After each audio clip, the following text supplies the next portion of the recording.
A paz de Deus, meus preciosos e queridos irmãos, sempre no glorioso nome de nosso Senhor Jesus Cristo. Então, meus queridos irmãos, vamos fazer este vídeo comentando o comentário do nosso irmão Aguinaldo Brito de Souza. Né? Ele viu esse vídeo, aqui, ó, tá vendo? CCB, mas é muito mesmo enganação. E ele deixou aqui esse comentário. A congregação cristã usa no batismo a palavra trindade, lá em Mateus 28:19. Foi a Igreja Católica que alterou no Concílio de Nicéia por Constantino. É só pesquisar. Olha, meu querido, é o seguinte, tá? Essa ideia não é verdadeira, tá certo? Constantino, ele com o edito de tolerância, ele liberou, né, permitiu que o cristianismo fosse praticado no Império Romano, porque o Senado Romano só reconhecia os deuses aprovados pelo Senado Romano. Inclusive o César também era um deus. E ele permitiu que o cristianismo se propagasse pelo Império Romano no edito de Constantino, acho que foi no ano de 313 depois de Cristo. Tá certo? Bem, e hoje nós temos muitos documentos antigos, né, a respeito do Novo e do Velho Testamento. São 6 ou 7 mil cópias do Novo Testamento completos, e cerca de 22 mil partes e porções do Novo Testamento. Compreende? De modo que a gente pode chegar aí a uma versão do Novo Testamento bem apurada, bem crítica, compreendeu? E que mostra que Mateus 28:19, a Trindade, é uma realidade. Né? Então, veja, você percebe isso logo nos primeiros versículos da Bíblia, tá certo? No livro de Gênesis, vai lá no capítulo 1 do livro de Gênesis. Vamos ver Gênesis capítulo 1. Lá está escrito: no princípio criou Deus os céus e a terra. Está entendendo? Então, veja, essa palavra Deus aqui se escreve no singular, não é verdade? Mas no original, isso foi escrito em aramaico, a palavra usada aqui é Elohim, que é uma palavra plural. Significa deuses. A tradução correta aqui desse versículo é a seguinte: no princípio criou os deuses o céu e a terra. Está entendendo? בראשית ברא אלוהים את השמיים ואת הארץ. Nossos agradecimentos ao nosso irmão Paulo, autor do blog Hebraico Diário, doses diárias no Hebraico do Antigo Testamento. Agradecemos imensamente a sua contribuição. Deus abençoe. Bem, daqui para frente você vai aprender um pouco da gramática hebraica, né? Através da orientação de ensino do professor Paulo.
Veja que no terceiro tópico explicativo do Paulo Rum, ele diz assim: nesse sentido, Elohim é um plural majestático.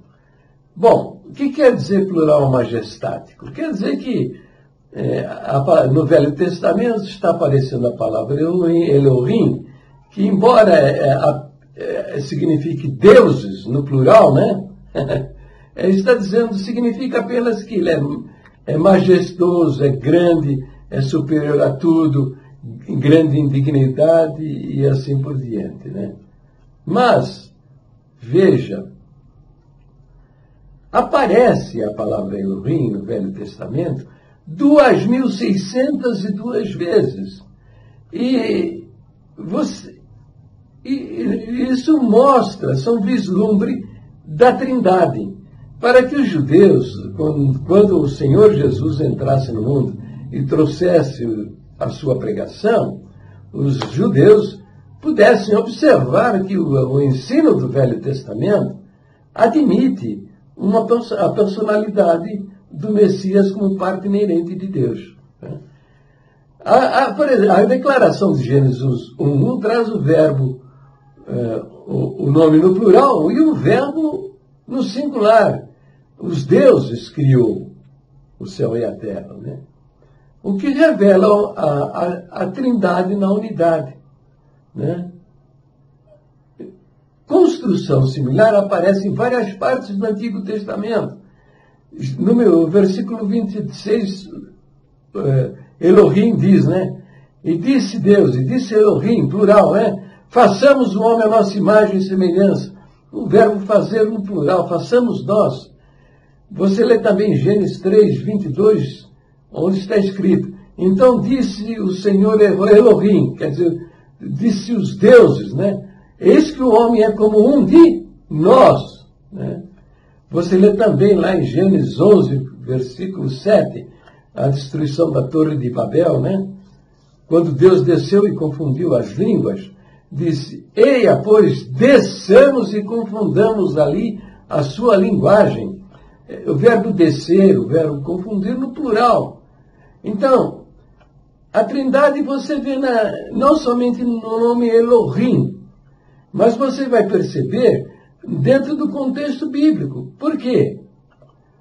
Está explicando, né, de uma maneira implícita o que o Novo Testamento mostra de maneira clara, que Deus é uma Trindade. Veja aqui. São 2.602 vezes que aparece o nome Elohim.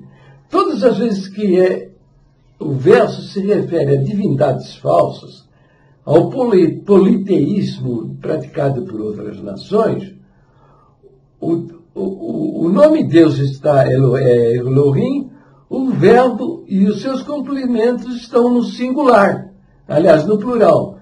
Mas quando Elohim se refere a si mesmo, o verbo e o pronome e adjetivo estão no singular. Olha, essa confusão, né, durou milênios, né? Vem desde lá de Moisés, lá a 1.700 anos antes de Cristo, 2.000 anos antes de Cristo, e durou até o século XI. Por exemplo, veja, o rabino Shimeon ben Joach, conhecido como Rashbi, ele escreveu o seguinte, isso foi 200 anos depois de Cristo. Ele escreveu o seguinte: observai o mistério da palavra Elohim. Encerra 3 graus, 3 partes.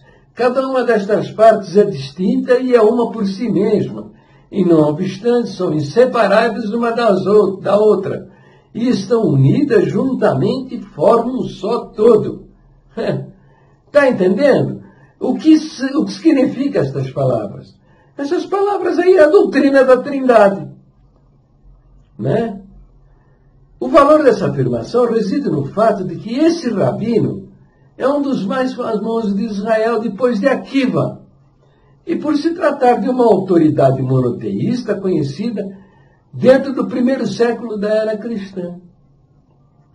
Então, os rabinos reconhecem a pluralidade nesse nome. Né? Ele reconhece que Elohim realmente é plural. Mas como o judaísmo é uma religião e defende o monoteísmo absoluto e não admite Jesus Cristo como o Messias de Israel, fica difícil para eles entenderem essa pluralidade.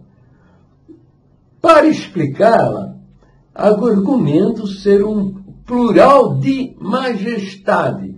Só que essa explicação é uma explicação muito posterior. Ela surgiu no século XI, veio por meio do rabino Shlomo Yitzhak, conhecido como rabino Rashi. Foi um grande rabino, um grande erudito judeu.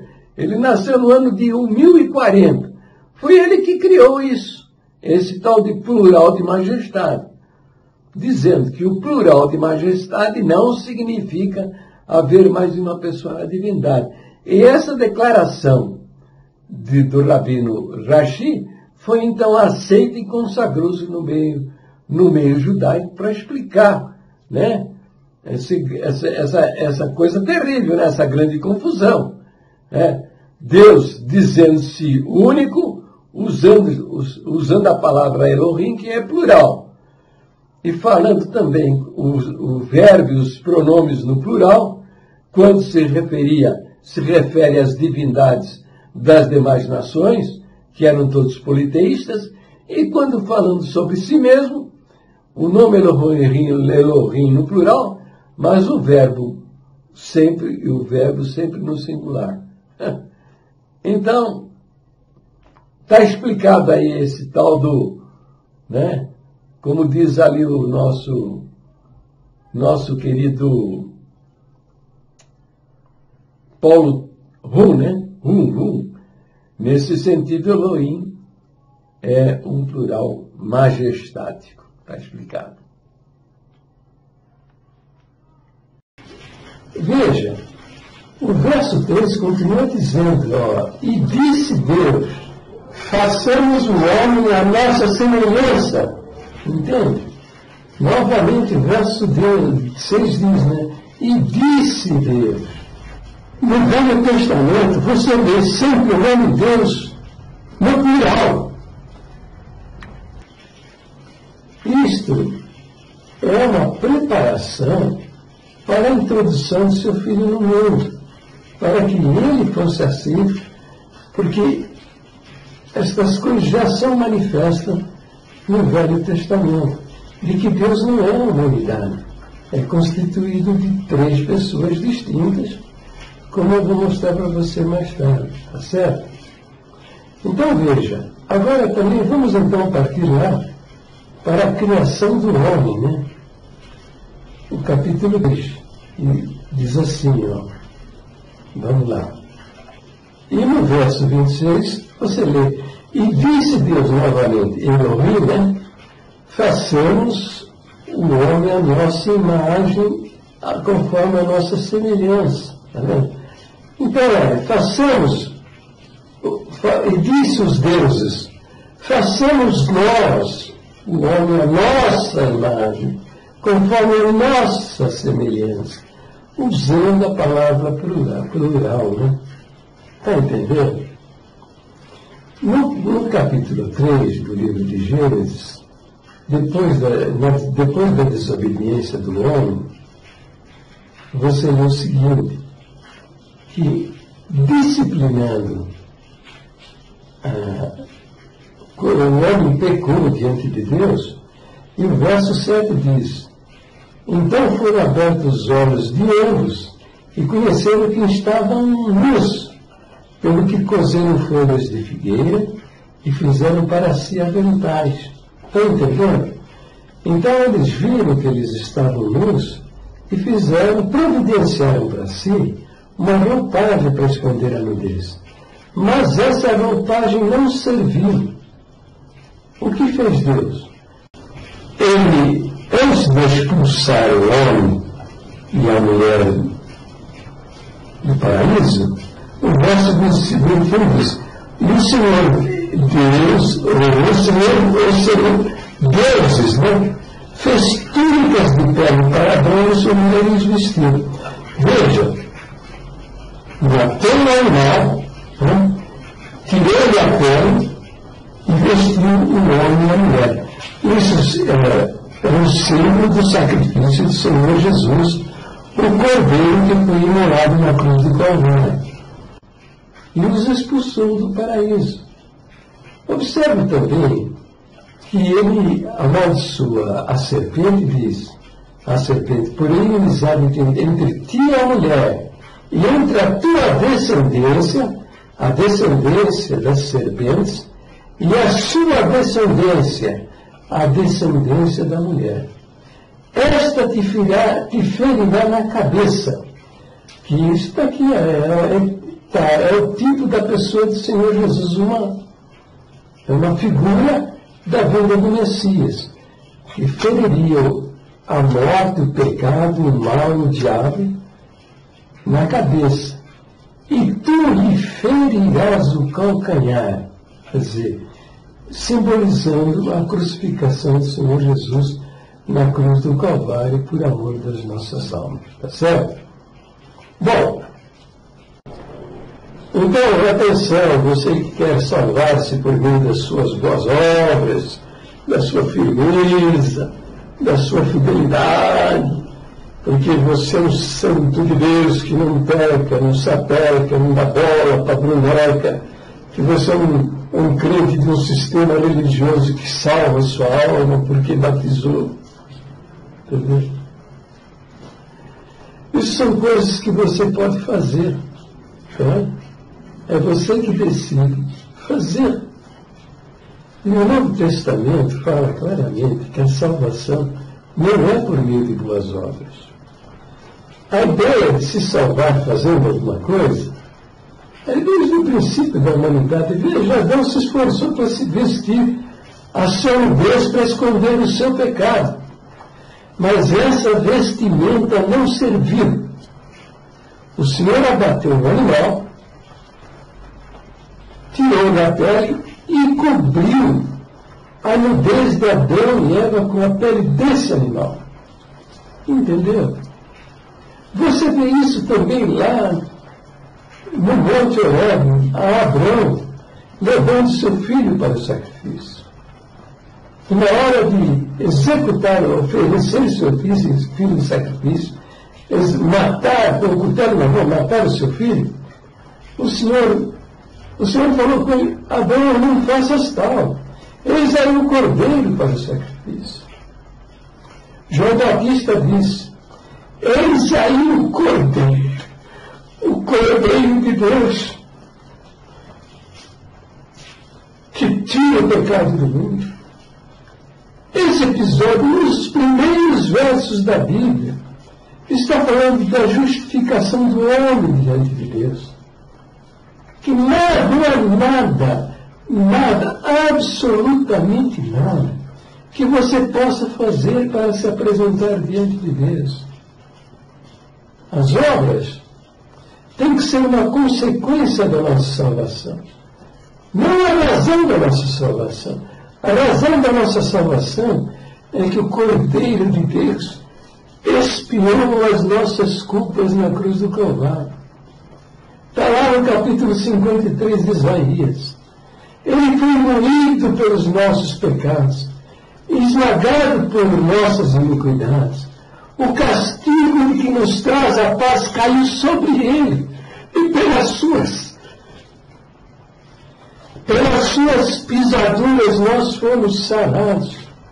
E se você não tem certeza da sua salvação, é porque você não crê no Cristo. Você não crê na sua palavra, porque ele fala por 20 vezes: quem crê em mim tem a vida eterna. Mas vamos seguir avante. Vamos seguir avante.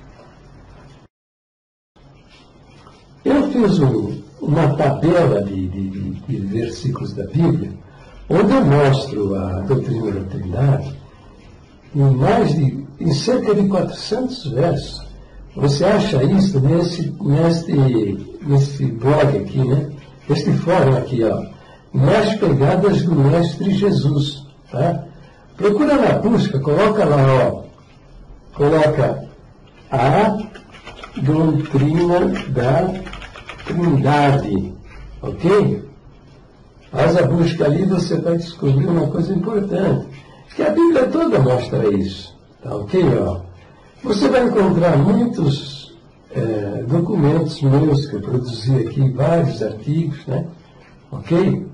Vários vídeos, comentários meus aqui, de outros irmãos também.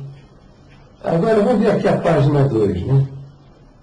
A página 2, o que diz aqui? Vamos lá. Aqui, ó. Ó, tá vendo aqui, ó? A doutrina da Trindade, ok? Vamos dar uma examinada aqui. Você vai encontrar aqui quase 400 versos, né? Colocando, pode participar de uma pesquisa, tá vendo aqui, ó? Fazer a sua votação, né? E você vai encontrar quase 400 versos colocados um ao lado do outro. Por exemplo, ó, o nome Deus, né? A Bíblia diz que só um é chamado Deus. Tá aqui os versos, né? Deuteronômio 4:35, Deuteronômio 4:39, Isaías 44:6, Isaías 44:8, 45:5, 45:21, 46:9, tá? Mas, no entanto, né, ensina, né, que cada uma das pessoas da Trindade é Deus. Ok? Então você vê aqui, ó, o Pai é Deus, está vendo aqui, ó? 1, 2, 3 versos. O Filho é Deus. Está aqui, ó. No princípio era o Verbo estava com Deus, o Verbo era Deus. Em Romanos 9:25, Hebreus capítulo 1, de versos de 8 a 10. Você compara com os textos do Velho Testamento. Em Salmos, a referência do Velho Testamento no Novo Testamento. Está vendo? Você vê isso também lá em 1 João capítulo 5:20. 1 João, está vendo? Aqui também, ó, o Espírito de Deus, mostrando que o Espírito de Deus é declarado pelo Novo Testamento como Deus também. Quando Ananias mentiu na presença do apóstolo Pedro, Pedro disse: não mentiste a homens, mas a Deus. Né? Então, que ele mentiu ao Espírito Santo. Ananias, por que se encheu Satanás no teu coração para que mentisses ao Espírito Santo? Quer dizer, Pedro está dizendo que ele mentiu para o Espírito Santo. Depois diz aqui: não mentiste aos homens, mas a Deus. E por aí vai, entendeu? Veja aqui, ó, o nome de Deus, Yahvé. A Bíblia nos ensina que somente um é chamado Yahvé. Está aqui os versos, né? Onde fala que Ele és tu, Yahvé, tu és o único, Yahvé é o nosso único Yahvé. Eu sou Yahvé e não há outro, fora de mim não há Deus. Tá? No entanto, ó, a Bíblia nos ensina que cada uma dessas pessoas é Yahvé. Aqui, ó, o Pai é Yahvé, mais 3 versos diferentes. O Filho é Yahvé, você vê aqui nesses 3 versos. E aqui, ó, o Espírito é Yahvé. Você lê aqui, ó, está entendendo? Assim vai, Deus de Israel, somente um é Deus de Israel, tá? No entanto, a Bíblia, né, entretanto, ensina que cada pessoa da Trindade é Deus de Israel. Aqui, ó, o Pai é Deus de Israel, o Filho é Deus de Israel, o Espírito é Deus de Israel, ó Senhor. E por aí vai, entendeu? E Yahvé é Deus. Atributos metafísicos de cada uma dessas 3 pessoas, onipotente. A Bíblia diz que afirma que só Deus é onipotente, não é verdade? No entanto, você, pela leitura, vai aprender que cada uma dessas 3 pessoas são onipotentes. O Pai é onipotente, está os versos mostrando aqui. O Filho é onipotente, o Espírito é onipotente, o Espírito Santo. Os versos mostrando isso. Onipresente, só o Pai é onipresente. Tá, o verso está explicando. mas, no entanto, revela também que cada uma das pessoas, o Espírito Santo, o Senhor Jesus, também tem um atributo da onipresença, como também tem o Pai, do Filho, do Espírito Santo. Então, por aí vai, são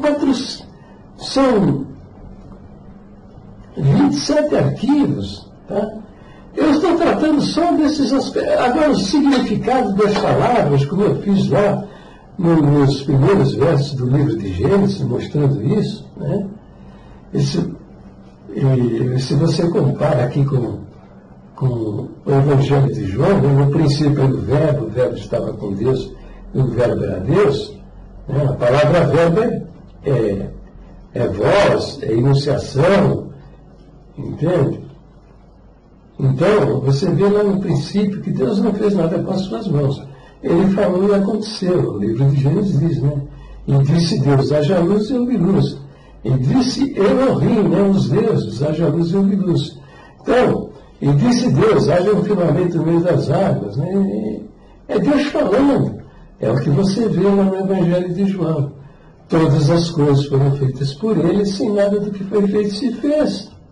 Essa palavra, essa voz, essa enunciação que você vê lá no primeiro capítulo do livro de Gênesis, nós descobrimos no Evangelho de João que é Jesus, o Senhor Jesus, né? No verso 14 diz, e o Verbo se fez carne e habitou entre nós, e vimos a sua glória, glória como unigênito do Pai. Né? Então, é o Verbo, a palavra, Jesus é a palavra de Deus que veio e se manifestou em nosso meio. Entende? Então, negar a doutrina, embora a palavra trindade não exista na Bíblia, né? Isso não nega o fato que ela é uma realidade. Né? Jesus é o Deus que se fez homem e habitou entre nós. Quer você acredite ou não, agora disso, né?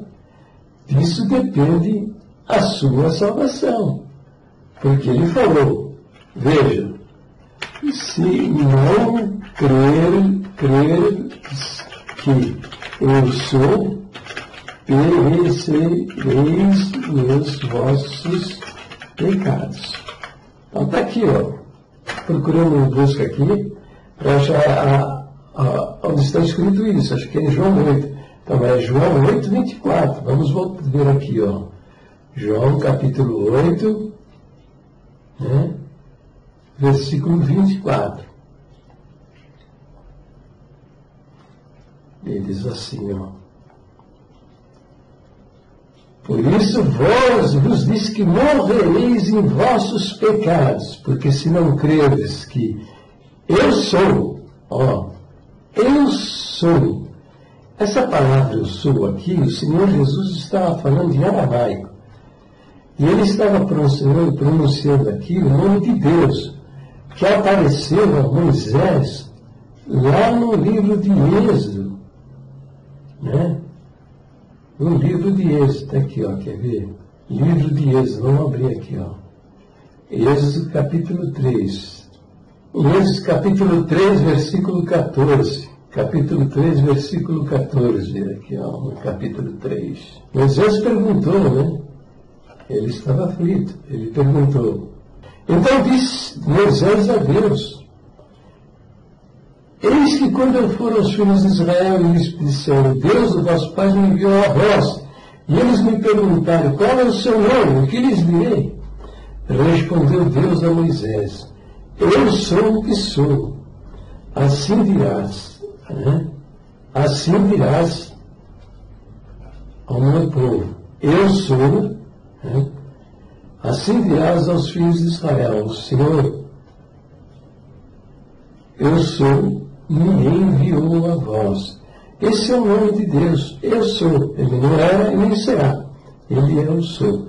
Então, todas as vezes que o Senhor Jesus dizia, eu sou, ele estava falando o nome de Deus que apareceu a Moisés no Monte Horebe. Quando ele dizia, eu sou o bom pastor, eu sou a luz do mundo, eu sou a porta, eu sou a ressurreição e a vida, eu sou o caminho. Esse eu sou era o nome de Deus no Velho Testamento, quando apareceu a Moisés. E você compreende isso melhor no capítulo 10, né? Porque hoje os judeus pegaram pedras para apedrejá-lo. Porque o Senhor Jesus estava ensinando, depois no verso 30 do capítulo 10, ele diz: eu e o Pai somos um. Então os judeus, no verso 31, os judeus pegaram então outra vez em pedras para o apedrejar.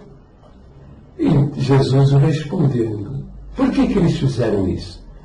Porque eles matavam a pedradas as pessoas, os blasfemos. E eles entendiam que quando Jesus usava o nome de Deus para ensinar, eu sou o pão da vida, eu sou a porta, sou o bom pastor, ele estava blasfemando. Então eles não suportaram isso. Pegaram em pedra outra vez, já tinham feito isso várias vezes, para apedrejar o Senhor Jesus, porque eles entendiam que Jesus estava blasfemando, né? Então respondeu-lhes Jesus: tenho-vos mostrado muitas boas obras procedendo de meu Pai. Por qual destas obras me apedrejais? E os judeus responderam: não te apedrejamos por alguma boa obra, mas pela blasfêmia. Está vendo aqui, ó? Blasfêmia. Porque, sendo tu homem, te fazes Deus a ti mesmo. Você se faz igual a Deus. Está entendendo? Então é isso. Né? Se você não crer que Jesus é Deus, tá? E que a palavra dele é a palavra que você deve crer, observar, seguir, tá? Você vai perecer, vai ser condenado. É o que você aprende lá, você escuta. Ele fala por 20 vezes sobre a nossa salvação. Que quem ele crê tem a vida eterna. Né? Se você de fato crê na palavra dele, você tem a vida eterna, tem a salvação e viver com ele por toda a eternidade. É o que você lê lá no verso 15, né? Ele fala 20 vezes, eu vou citar apenas alguns versos. Verso 15, para que todo aquele que nele crê não pereça, mas tenha a vida eterna. Porque Deus amou o mundo de tal maneira que deu seu Filho unigênito para que todo aquele que nele crê não pereça, mas tenha a vida eterna. Porque Deus enviou o seu Filho não para condenar o mundo, mas para que o mundo fosse salvo por ele. Quem nele crê não é condenado. Entendeu? Só um juiz do universo pode dizer uma coisa dessa. Mas quem não crê já está condenado. Se você não crê no Senhor Jesus, a palavra dele não tem autoridade e você vai perecer eternamente na desobediência, na incredulidade da palavra do Senhor. Né? Para o vídeo por aqui, arrependa-se, converta-se, tá? Acredite, Senhor Jesus é Deus que se fez homem e habitou entre nós. Amém? Deus te abençoe. Fique com Deus.